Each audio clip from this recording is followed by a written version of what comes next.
Hello and welcome to my YouTube channel IT Genius. In today's session, we are taking a chapter 8 of recently launched Excel 2022 course, focusing on XP22 Excel chapter 8 Cumulative Assessment Employer Satisfaction. I will guide you through this assignment step by step, making it easy for you to follow, and you can turn your assignment by watching this video. You can contact me for your assignments, exam, quizzes, or complete course. I will provide you a plus grade in your course. Here is project description. You can see your project description to get idea about your project. Let's start our assignment to solve it step by step. XP22 as the chapter 8. Step number 1 is that start Excel, download and open the named XP22 as the chapter 8 cumulative assessment. Okay, basically in this step we will have to download the Excel workbook from LaundryUP dashboard. I have already downloaded Excel workbook from LaundryUP dashboard. You can see our Excel workbook. Okay. Now moving on next step. Next step number is step number 2. Step number 2 is that ensure the employee satisfaction worksheet is active. Then use the frequency function to calculate the frequency distribution of job satisfaction in column D. Place your result in the ranges G5 to G9. Basically in this step we will have to enter a frequency function in column B.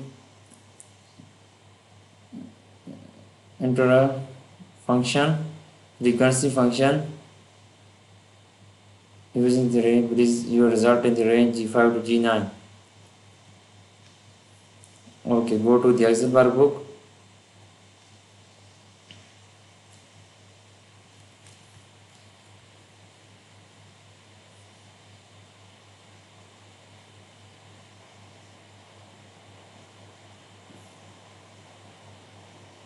Go to the Excel workbook, then G5, enter a frequency function.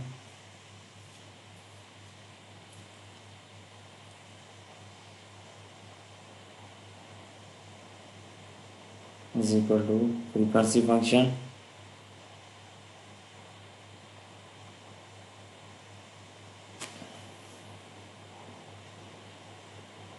Then enter a formula D4 to D4 to D53, D4 to D53, then F5 to F10, F5 to F9, F5 to F9, frequency function, then D4 to D53, then F5 to F9, then press enter. It will be shown value 4.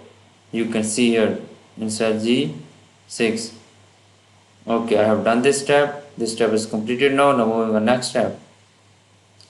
Next step is that enter a function in cell G12 to calculate the standard deviation of column C. Basically in this step we will have to enter a function in cell G12.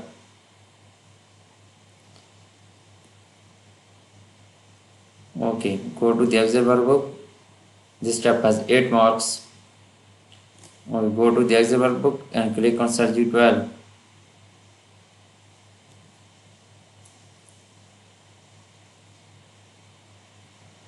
G12, enter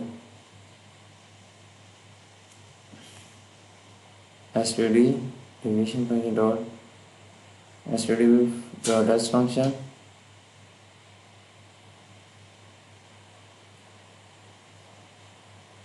dot s function, then enter a formula.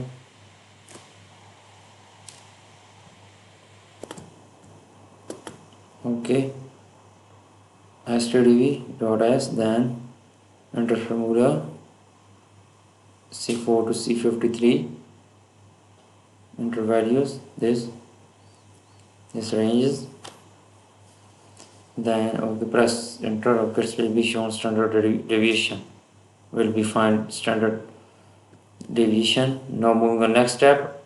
I have done 3 steps of the assignment. Now moving on next step. Next step is step number 4. Enter a function in cell G13 to calculate the variation between salaries. Enter a function in cell G13. Okay, go to Excel workbook in cell G13. Then is equal to, then enter function var dot s addition. Okay, then enter formula, enter ranges C4 to C53. Okay, and press enter. Okay, it will be find variances. Okay, I have done 4 steps of this assignment. Now moving on step number 5. Step number 5 is that enter a function in cell G14 to calculate the covariances of the salaries and job satisfaction in the data net. Note this is sample of data, not the population. Basically, instead we will have to enter a function in cell G14 to calculate the covariances of salaries and job satisfaction. Okay, go to the Excel workbook. This step has 5 marks. Go to Excel workbook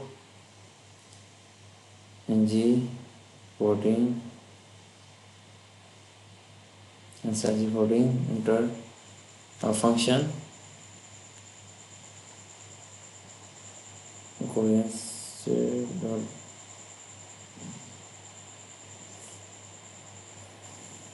dot b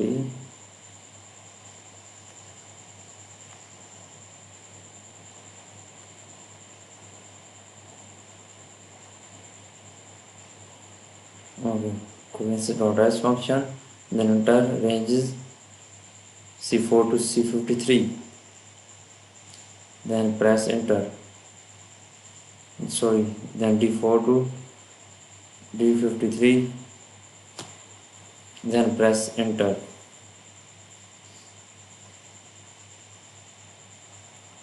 Okay, it will be covariances will be shown here. It will be fine.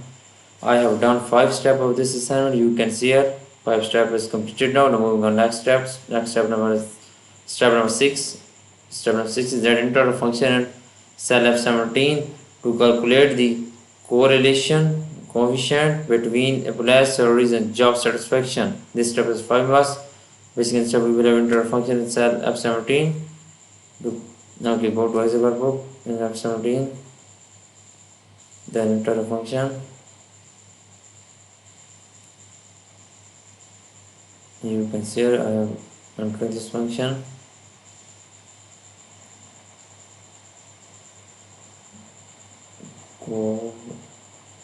Call function, then enter values, enter ranges C4 to C53. Okay, and D4 to D53. Okay, then press enter. It will be correlation will be found here. Then press enter. Okay, it will be fine. You can see here I have done this step. This step is completed now. 0.4. Okay, now moving on next step. Next step number is step number 7. In step number 7, ensure the data analysis toolbar that is active. Use the data analysis toolbar to create a histogram based on the salaries in column C. Use the ranges of 4 to 9 as the bin range. Ensure that cumulative percentage, column labels and chart. Okay, go to Excel workbook. Go to data analysis. Go to histogram. Use data analysis toolbar to create histogram based on the series in column C.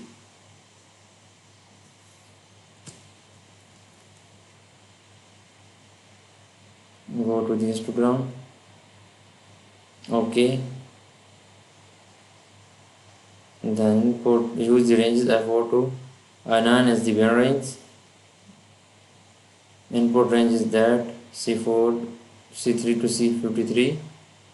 Then bin ranges I4 to I9. Use the ranges of I4 to I9 as the bin range.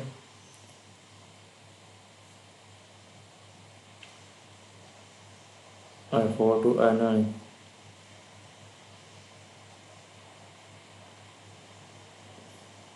I4 to I9.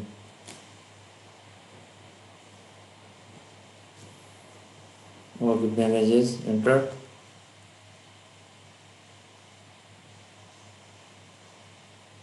Okay, then ensure that equality percentage equal to 9, so equal to 9. Then cumulative percentage column label and chart output are included in the is a cumulative percentage and column labels. Go to result book, cumulative percentage, then column label and chart output are included, column label, okay, and chart output are included, chart output are included. Place the result in cell K4.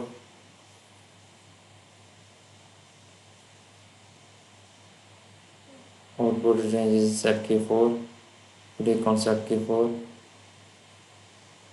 Okay. Then press OK. Okay, it will be create histogram. You can see here.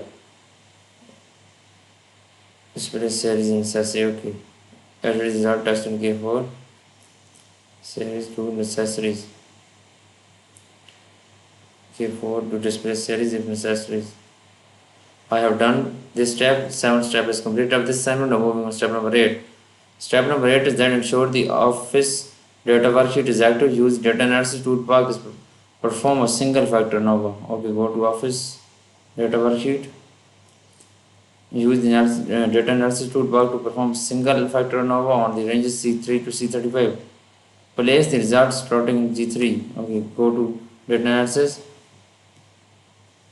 ANOVA single factor.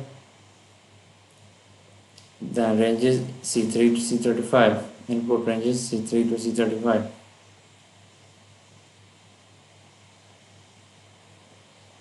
Okay, C3 to E35. Place the result starting inside G3. Place the result starting inside G3.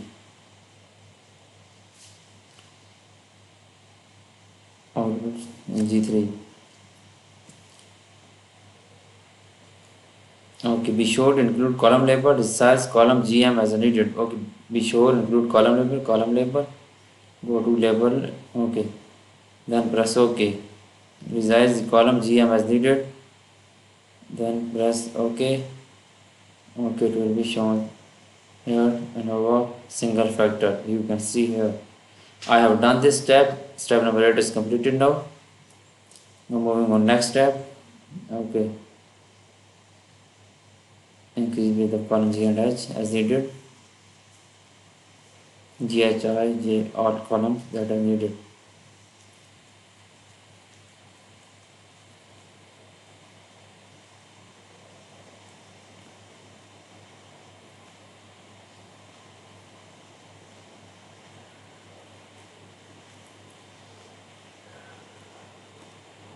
Okay, you can see here I have done this step now. Now moving on next step. Next step is that step number 9. Step number 9 is that create a forecast that depicts year-over-year growth in customer growth. Set the forecast and year as 2025 and place the result as a new worksheet named 2025 forecast. Okay, go to Excel workbook. First we select this column. Okay, then go to forecast sheet. Then set the forecast and here as 2025 and place the result in new worksheet named 2025 forecast. 2025. Okay, then okay. Forecast is just created now. Now result shows on named as 2025 forecast.